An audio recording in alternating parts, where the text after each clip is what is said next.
ಮೈ God, ನೋಡ್ಬೋದು full bomb blast. ಮಾಜಿ Kannada Bigg Boss ಸ್ಪರ್ಧಿ ಡ್ರೋನ್ ಪ್ರತಾಪ್ ಪ್ರಚಾರದ ಗೀಳಿಗೆ ಬಿದ್ದು ಮಾಡಿದ್ದೇನು? ಪೊಲೀಸರು ಬಂಧಿಸಿದ್ದು ಯಾಕೆ? ಸಾರ್ವಜನಿಕರ ಆಕ್ರೋಶಕ್ಕೆ ಗುರಿಯಾದ್ರ ಬನ್ನಿ ನೋಡೋಣ. ಡಿಸೆಂಬರ್ 12ರಂದು ತುಮಕೂರು ಜಿಲ್ಲೆಯ ಜನಕಲೋಟಿ ಗ್ರಾಮದಲ್ಲಿ ಕೃಷಿ ಹೊಂಡದಲ್ಲಿ ಸೋಡಿಯಂ ಬಾಂಬ್ ಸ್ಫೋಟ ಮಾಡಿದ ದೃಶ್ಯವನ್ನ ಡ್ರೋನ್ ಪ್ರತಾಪ್ ತನ್ನ ಯೂಟ್ಯೂಬ್ ಚಾನೆಲ್ನಲ್ಲಿ ಹಂಚಿಕೊಂಡಿದ್ದೇ ತಡ ಮಧುಗಿರಿ ತಾಲೂಕಿನ ಮಿಡಿಗೇಸಿ ಠಾಣೆ ಪೊಲೀಸರು ದೌಡಾಯಿಸಿ ಡ್ರೋನ್ ಪ್ರತಾಪ್ ಅವರನ್ನ ಬಂಧಿಸಿದ್ದಾರೆ.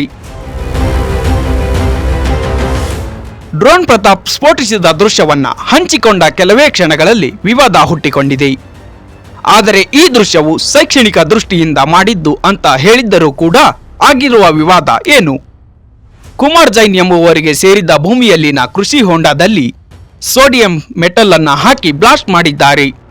ಈ ದೃಶ್ಯವು ಭಯಂಕರವಾಗಿದ್ದು ನೋಡುಗರು ಯಾವ ರೀತಿ ಸಂದೇಶ ತೆಗೆದುಕೊಳ್ಳುವರು? ಇದು ವೈಜ್ಞಾನಿಕ ಪರೀಕ್ಷೆ ಆಗಿದ್ದರೂ ಕೂಡ ನಾಳೆ ಇನ್ನೊಬ್ಬರು ಇದೇ ರೀತಿ ಮಾಡಲ್ಲ ಅನ್ನೋದಕ್ಕೆ ಏನ್ ಗ್ಯಾರಂಟಿ?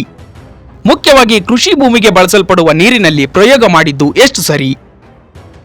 ಯಾವ ರೀತಿ ಪರಿಣಾಮ ಬೀರುತ್ತೆ? ನೋಡುಗರಲ್ಲಿ ಇದನ್ನೆಲ್ಲ ಯೋಚಿಸಿದರೆ ಪ್ರತಾಪ್ ಯೂಟ್ಯೂಬ್ನಲ್ಲಿ ಹಣ ಗಳಿಸುವ ನಿಟ್ಟಿನಲ್ಲಿ ಈ ರೀತಿ ಮಾರ್ಗಗಳನ್ನ ತೆಗೆದುಕೊಂಡರ ಎಂಬ ಆಲೋಚನೆ ಸಾರ್ವಜನಿಕ ವಲಯದಲ್ಲಿ ವ್ಯಕ್ತವಾಗುತ್ತಿದೆ. ಈ ಪ್ರಕರಣ ತನಿಖೆಯ ನಂತರ ಪೊಲೀಸರು ಭಾರತೀಯ ನ್ಯಾಯ ಸಂಹಿತೆ ಸೆಕ್ಷನ್ 288 ಮತ್ತು ಸ್ಫೋಟಕ ವಸ್ತುಗಳ ಕಾಯ್ದೆ ಸೆಕ್ಷನ್ 3ರ ಅಡಿಯಲ್ಲಿ ಪ್ರತಾಪ್ ಅವರನ್ನ ಬಂಧಿಸಿದ್ದಾರೆ.